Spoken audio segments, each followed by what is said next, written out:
سلام، مطمئنم شما هم تا حالا شده یه بار که بخواین یه سرور چند نفره رو بگیرید و داخل خونه یه نفر کلی TNT بذارید و یا حتی داخل یه سرور آنلاین. اما قطعا بعد از اینکه این کار انجام بدین یا دوستاتون ازتون ناامید میشن یا اینکه سرور شما رو بند کنید. اما من داخل این ویدیو میخوام بهت یاد بدم چطوری بتونی یه TNT بسازی که بعد یه مدت خاصی منفجر شه. حالا بذار بهت آموزششو بدم.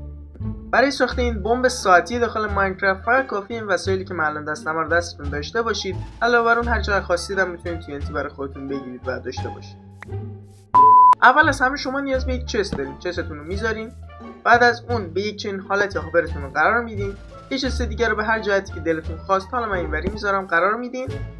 کامپوستر رو اینجا قرار میدین و یه ردستون دیگه رو میذارین و اینجا یه ردستون تورچ میذارین. همونطور که این تا این دونه ها برن این خاموش است و شما اینجا TNT تون رو قرار میدید. هر وقت اینا کاملا به صفر برسن باعث میشه که منفجر بشه. به ازای هر 60 تا آیتم برای شما حدوداً 20 تا 22 ثانیه میذاره. برای 64 تا آیتم به صورت دقیق 25 ثانیه برای شما زمان میبره. یعنی اگر شما خواستید یه زمان خاصی رو معین کنید، حتما به میزان آیتمی که قرار میدید هم باید دقت کنید. راستی لایک و سابسکرایب چنل یادت نره.